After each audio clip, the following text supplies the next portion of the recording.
Hello, कैसे हैं आप लोग। आई होप आप लोग बहुत अच्छे होंगे। जागो और जगाओ के इस प्लेटफॉर्म में आप लोगों का एक बार फिर से बहुत बहुत स्वागत है। भाई साहब, कई लोग बहुत नाराज़ हुए, दीदी क्यों आपने पढ़ाई बंद कर दी, अपनी भी कर दी, साथ में हमारी भी करवा दी। तो इसलिए हम फिर से रिस्टार्ट कर रहे हैं, लेकिन हम इस बार उन टॉपिक्स को कवर करेंगे हर सब्जेक्ट के जिन टॉपिक्स से बार बार क्वेश्चन आते हैं, जिससे हम लोगों को कम कंटेंट में बहुत अच्छा फ़ायदा मिल सके। तो चलिए समय को ना गवाते हुए हम शुरू करते हैं। आज हमने हिस्ट्री से टॉपिक लिया है, वंश एवं उनके संस्थापक।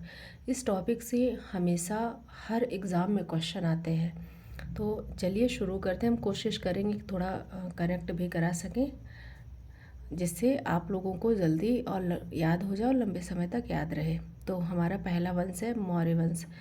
मौर्य वंश के संस्थापक थे चंद्रगुप्त मौर्य। कौन?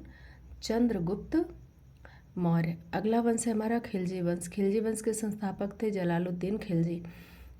खिलजी से आप क्या करेंगे? खिल्ली। खिल से बनाइए, शब्द बनाइए खिल्ली। और जब आपकी कोई खिल्ली उड़ाता है तो आप कहते हैं ना, अगर मेरी खिल्ली उड़ाई तो मैं तुझे जला दूंगा। तो खिलजी वंश के संस्थापक जलालुद्दीन खिलजी। अगला है गुलाम वंश। गुलाम वंश के संस्थापक कौन है? कुतुबुद्दीन ऐबक। अब गुलाम का मतलब होता है नौकर या दास या सर्वेंट। गुलाम की ज़िंदगी कैसी होती है? कुत्तों जैसी। गुलाम वंश के संस्थापक कौन है? कुतुबुद्दीन ऐबक। हम किसी की इंसल्ट करने के लिए ऐसे वर्ड्स नहीं यूज़ कर रहे हैं। हमारा टारगेट सिर्फ इतना है कि आप लोगों को याद हो सके। अगला वंश है शुंग वंश। शुंग वंश के संस्थापक कौन है? पुष्यमित्र शुंग। अच्छा, शुंग से याद रखिए सूंघना। सूंघते हम किसको हैं? पुष्य को, पुष्प को। किसको? पुष्प को। पुष्प मतलब पुष्प। तो हम सूंघते किसको हैं? पुष्प को। शुंग वंश के संस्थापक कौन है? पुष्यमित्र शुंग। अगला वंश है हमारा कण्व वंश।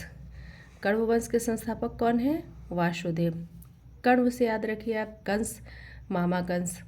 वासुदेव, वासुदेव किसको कहा जाता है? भगवान कृष्ण को। तो जहाँ कंस होंगे वहाँ कृष्ण होंगे। कौन?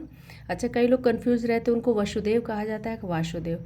वसुदेव उनके पिता का नाम था, जिस नाम के कारण ही भगवान कृष्ण का नाम वासुदेव पड़ा। तो जहाँ कंस रहेगा वहाँ कृष्ण तो रहेंगे ही नहीं, तो मारेगा कौन?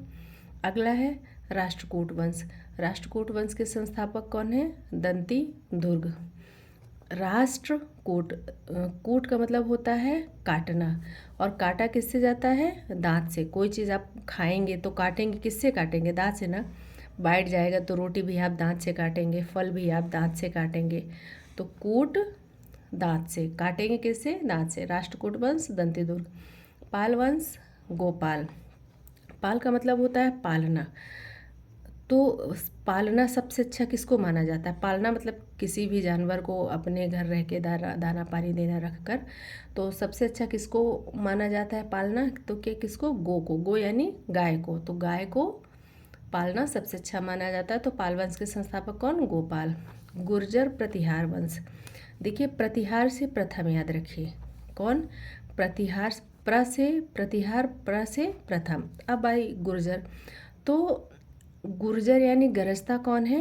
नाग भट्ट। नाग यानी सांप क्या जब फुफकारता है ना, तो उसको गर्जना ही तो कहते हैं। क्या वो सांप की गर्जना है? तो गुर्जर प्रतिहार वंश के संस्थापक कौन हो गए? नागभट्ट प्रथम।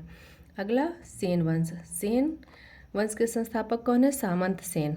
एक तो सेन से सेन मैच कर रहा है, दूसरा सेन का मतलब समझिए सेना, यानी हमारी आर्मी, नेवी या एयर सेना। तो हमारी भारतीय सेना का सामना कोई कर सकता है? कोई नहीं कर सकता। आपने जितने भी लड़ाई देखी हैं तो कोई कर पाया है हमारी सेना का सामना? तो सेन वंश के संस्थापक सामंत सेन। अगला लोधी वंश के संस्थापक कौन है? बहलोल लोधी। अच्छा, एक बात बताइए, मोदी जी देश चला रहे हैं, लोधी से मोदी याद रखिए। मोदी जी देश चला रहे हैं। अगर हम लोगों को मोदी जी की जगह बना दिया जाए प्राइम मिनिस्टर, तो आधे लोग क्या कहेंगे? बकलोल लोधी। मोदी तो प्राइम मिनिस्टर है ही, साथ में बहलोल नहीं कहेंगे, बकलोल लोधी। और बहलोल से बकलोल याद रखिए। लोदी यानी मोदी, यानी हम आप मोदी की जगह जाएंगे तो क्या कह जाएंगे, बकलोल मोदी। तो लोदी वंश के संस्थापक कौन, बहलोल लोदी हैं। सरकी वंश के संस्थापक कौन है, मलिक सरवर। अब आप सरकी यानी सक्की, किसी के ऊपर शक करना। तो जो मालिक होते हैं ना, वो अपने लोगों पर, अपने जो उनके यहाँ काम करते हैं उन पर हमेशा शक ही करते हैं, भरोसा बहुत कम करते हैं। तो सरकी वंश के संस्थापक मलिक सरवर। अगला वंश है संगम वंश। संगम वंश के संस्थापक कौन है, हरिहर व बुक्का। देखो संगम, जब आप संगम नहाने जाते हैं प्रयागराज में, संगम है एक ना, गंगा यमुना सरस्वती का संगम, तो वहाँ क्या कहते हैं, हरी हरी हरी हरी हरी हरिहर, यानी भगवान का नाम लेते हैं। हरि यानी विष्णु भगवान को कहा जाता है, हर यानी महादेव को कहा जाता है। तो वहाँ पे दोनों को हम याद करते हैं। तो संगम वंश के संस्थापक हरिहर व बुक्का। मुगल वंश के संस्थापक कौन नहीं जानता, बाबर। तो इस तरह हम आज कुछ कवर किए हैं।